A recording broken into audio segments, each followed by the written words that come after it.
وات والفت جر والفت يواب غالان تنجرو نيتانا وننجرو أدان قبا درنو نياتاني الرول نياتاني ربي والإسنا نياتشس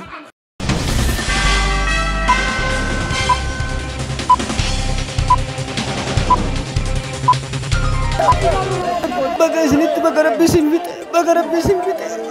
سنفت دلقا أبو بيداتي أبو بيدة خرج بعد غياب طويل جدا بتصريح صادم وخبر هز الرأي العام كله.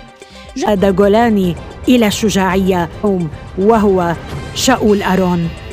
وقد أسفرت هذه العملية عن مقتل 14 جنديا صهيونيا، اختفاء الجندي شاول أرون.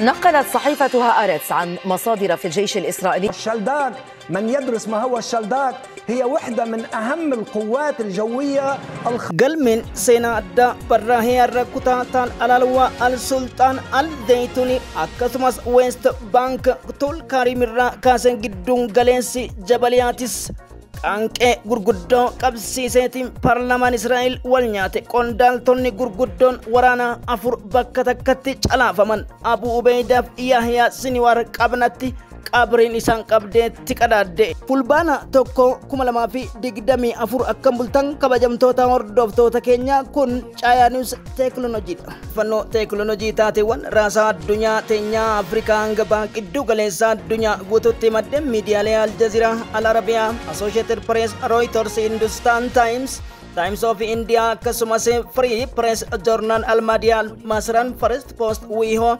Washington Post irna dabaleetiin miidiyaaleen galaalcha maddeen qabatamoo ta'an irraa oduuwwan hordoftoota keenyaaf madaallii kaasan qabanne dhiyaanneeti jirra. YouTube kanaaf haarawaa yoo taatan subscribe gochuun maatii nuuf ta'a odeeffannoon guyyaa guyyaa nu biraa gabaafaman saffisaan akka isin gayaniif mallattoo qubaa sana cuqaasuun like nu gochuun dagatina yaada qabdan sanduuqa keessatti yookiin komentirra nu kaasiniin jechuun sagalee mujaahidoota CTN oduuwwan ijoo fi balballoomii keenya dhimbibbaa viidiyoolee kanaan eegalla. Mootiin keenya mishigii galanii du'anii biyya kana bilisoomsanii sirnaaf biyya tursanii jiru. Ammas nuti gochaa kan jirru jechaaf miti waan bakka haal. نقول عن سد النهضة نحن نؤمن وقيادتنا تؤمن وشعبنا يؤمن بأن لتربضن أو إسرائيليين قيب كلنا اللي قصوا وقفة شيء عدا عالم كسيد وين لهم معمولين لا عجب سيء إلى أي وقت جنا إسرائيل وحي مالك هذا كدب له دور الرانك.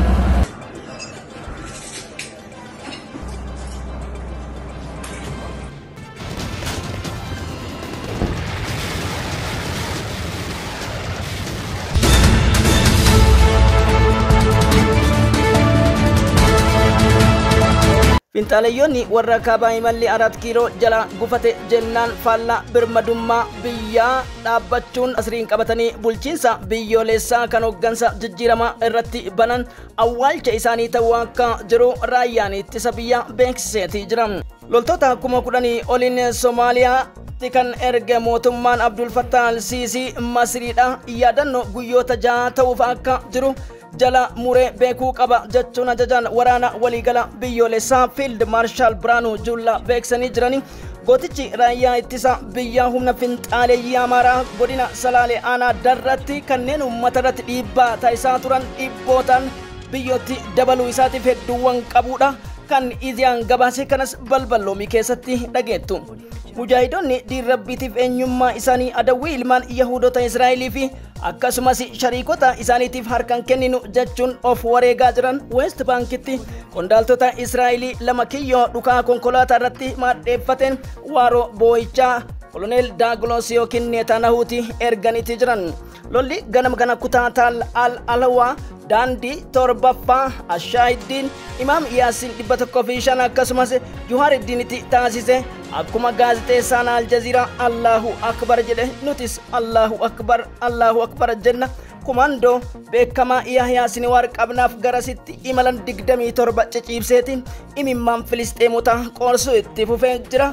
gabaasa dhageettu. Abu Ubeyda ministeera haajaa alaa Masrii fi pirezidaantii Abdul Fattah al-Sisi dha. Shira isaan qondaaltota akkasumas odeeffannoo isaan Hamaasii wal qabate Israa'elii kennan irra geenne jedhan kanas dhageettu. Hizbollaan Beeruut irraa hanga daangaa kibbaa fi kaaba Israa'elitti dhiichisutti jira. Iraan ammoo santu seera jette gammachuu dhibba caalti yoo taatu inumaa gariin warri Somaaliilaand hargiisaadha. Warra hortan mirqaan kiga boqol jechuu jiran. Humni qilleensa jeettiiwwan Israa'elii guutummatti ittisu Hawtii fi Hizbollaa balbala gubbatti dhaabate.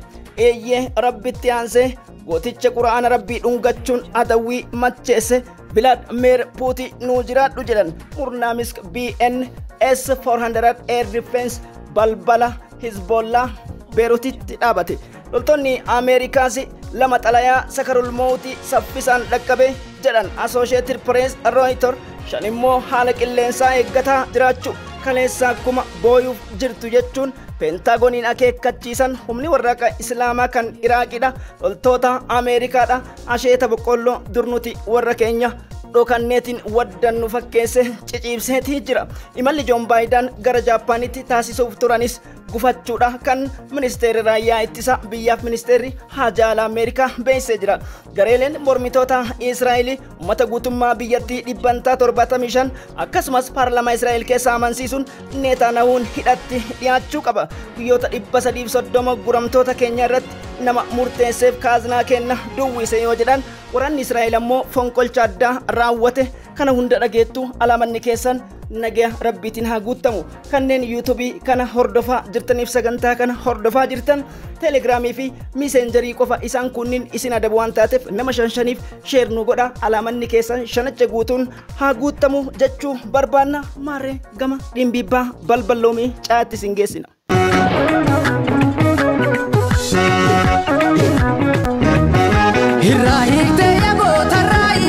وما يحدث فيها من أخطاء لا تمثل غالبية الشعب الإثيوبي بل لا تمثل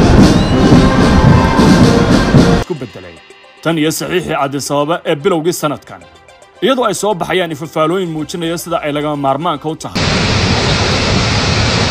Bulchiinsi Ameerikaa gaggeessaa ture Donald Trump hanga Kaayirootti imaluudhaan guututti hidhaarumsaa kana akka dhaabaniif dhaadatanii turan. Haa ta'uutii carraan filannoo isaan kuffisuusi tuttuqaa baroota hedduudhaa keessattuu yaa'a galaana kanneen Naayil kurnan keessaa Masri addadummaa dhibbanta 60 fayyadama laga Abbayyaarraa kan turte qabeenyuma namaatiin qabeenyuma keenyaan akkasumas olaantummaa horataniitiin dhiibbaawwan gurguddaa dippiloomaasii hanga dhaabbilee idilaa addunyaa IMF'tti taasisaa turanis Itoophiyaan kana hunda dandamatteetiin bu'aa bahiif qormaata hedduu akkasumas ilaalchota duudhaa hanga qondaaltotaaf injiinaroota hunda itti doorsan bira dabarteetiin har'a abbaa hidhaaromsaa madda annisa guddaa hydroelectric biyyoota Afrikaatiifuu rabsu taateetiin wabii lammiilee ishiidha. Kunu nanga'u jettee hulaa galoo galaanaadha kan Somaaliilaand argiisaa wajjin mallatteessiten hinaffaan isaan raffisuu dide. Bulchiinsi Shiraa fi Sharrii Abdul Fattah Al-Siisiidha. Addunyaa hunda deemuudhaan hiriyyaa isaa kan akka Isaayyaas Afwarqii fi Muhammad Shariif argachuudhaan Itoophiyaan akka boqonnaan arganneef ta'uu adda addaatti waltajjiilee argate hundatti Itoophiyaan hidhaarumsaa akka dhaabdu jechuudhaan olaantummaa laga Abbayyaa abbummaatti ta'uuf yaalanis dhugaan jirtu akka heera idilaa addunyaatti ammoo qabiyyee abbummaadha. Waggoota dhibboota hedduu isaan irraa fayyadamaa turan osoo Itoophiyaan kan gaafatu taate beenyaa kana kafaluu kan jedhu gaaffii jala nama galcha.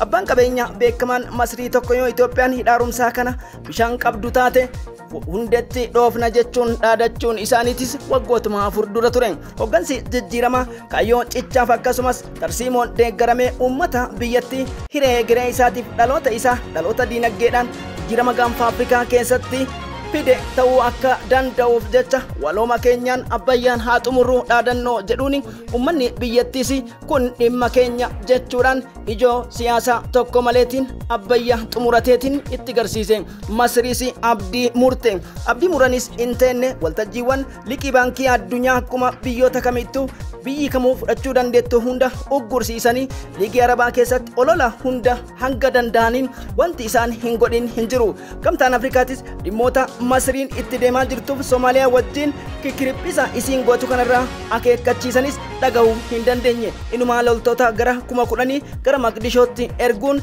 heera idilaa addunyaatiif akkasumas ammoo waliigaltee biyyoota Afrikaa cabsuu isaatiin Masriin hin dhageenye. Garuu hinaffaa kanarraa kan ka'een alatti dippiloomaasiin achi dura Masrii fi eenyulleen waliin qaban akka hin jirre ifa galaa ta'us biyyoota Afrikaa keessaa akkuma beekamu humni IGAD dabalatee Somaaliyaa waggoota 30 kan tasgabbeesse adda durummaan lubbuu isaa gatii qaqqaalii itti kafaluun raayyaan ittisa biyyaadha. Tarkaanfiiwwan Al-Shabaab irratti fudhatuun naannicha tasgabbeessuu keessatti shoora hammana hin jedhamneef jechaan hin ibsamne taphachaa turuun ni yaadatama.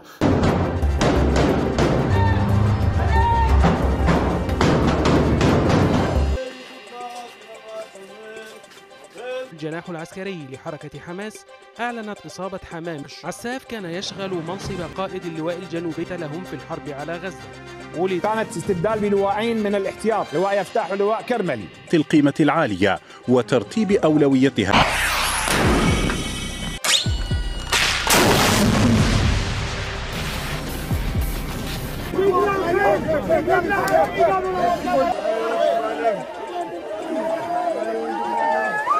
شاول أرون. وقد أسفرت هذه العملية عن مقتل 14 جنديا صهيونيا. اختفاء الجندي شاول أرون.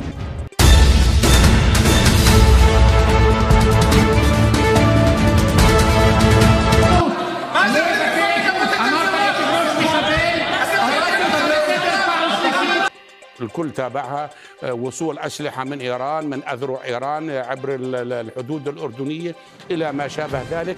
تم تقديم طروحات بناء جدار، نعم، بناء غرف عمليات، بناء بتكلفة 40 مليار شيكل. رغم كل ذلك لديهم أسلحة. kutaa Gaazaa kibbaa guyyoota 330 har'aatti roobootii Ameerikaatti deeggaramuun kutaa Taal Alalwaa daandii Arrashiidii harka mirgaatti argamu holqa guddaa roobootii daangaa Filiidelfiyaa Masriin walitti baasa jedhu abuuruu kan mi'eeffate waraanni Israa'el yondulicha kanas humni kumaandoo beekamaan Birgeedii 48ffaa kan masara guddaa Yo'aab Galaantiif Netanyaahuu eeguudhaan beekamu Jeneraal Shaa'ol Aaroon jedhamuuf loltoonni 14 kan Abuu Ubeydaa fi akkasumas Yahyaa Siniwaar iddoo sanitti argama jedhaman haleellaadhaaf garasitti helikooftariidhaan qiqiriphisaa bu'an. Dubbittiin jalqabaadha.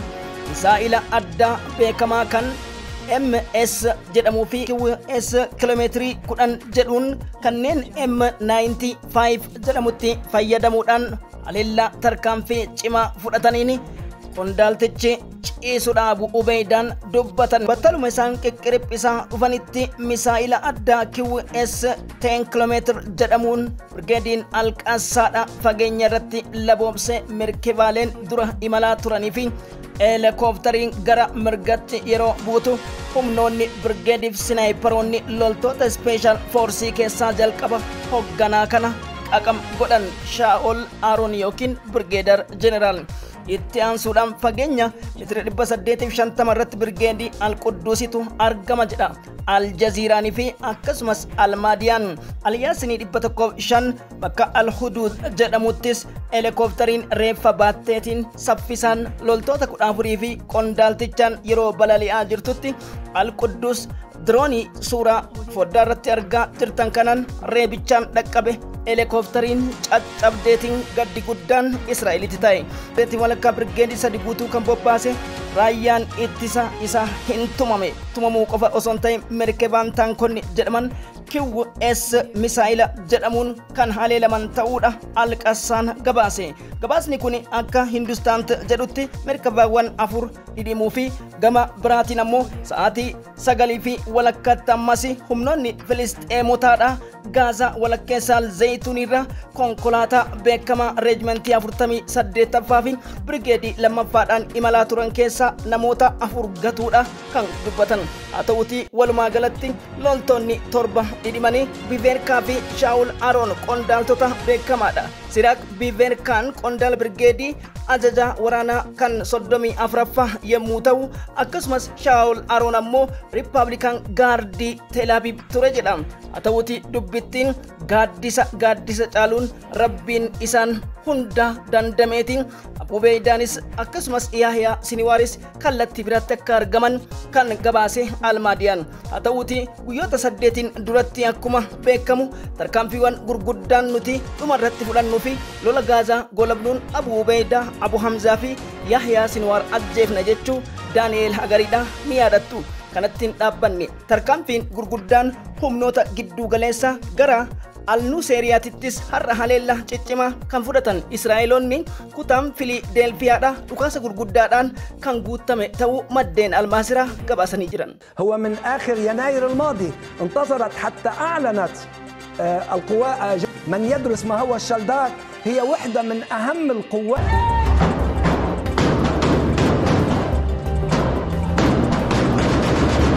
الجنوبية لهم في الحرب على غزة. ولد حمامي في مدينة كريات أونو ويبلغ من العمر على أن يعود ببعض الكتائب من لواء نحال لكي يدفعها باتجاه الزيتون، علما بأننا عندما نتكلم الآن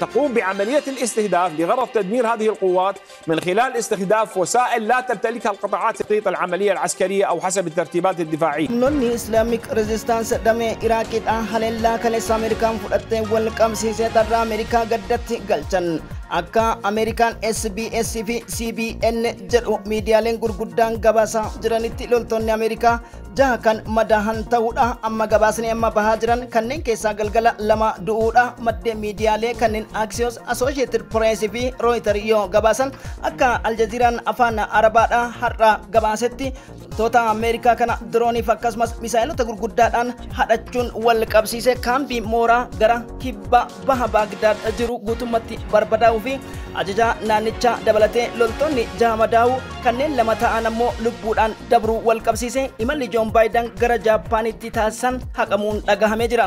Turk Raashiyaan haleellaa humnoota Sooriyaa dabalateetiin raawwataniif gatii guddaa kafaluu jiran kan jedhe dubbi himaan masaraa kan dhimmoota nageenya Jaak Suleevaniin Joon Baayiden gara Baagdaaditti imaluuf akka jiranis gabaasni kan Washington Post yommuu eeru tarkaanfiin humnoota Islamic Resistance damee Iraaqii kuni kaleessa lammiilee siviiliidha humnoota kana haleellaan loltoota isaanii jahaaf akkasumas siviilonni 10 ajjeefamuu wal qabsiise haloo ta'a yoo jedhu Ameerikaan gadda sanduuqaan baattee akkuma Israa'elitti galuu miidiyaalee wal harkaa fuudhanii gabaasaati jiru. يتراوح بين مع تزويد تلك الصواريخ برادار متقدم لجعلها أكثر فاعلية في إلى والفت إسرائيل والفت ربي ولا بتشيز والفت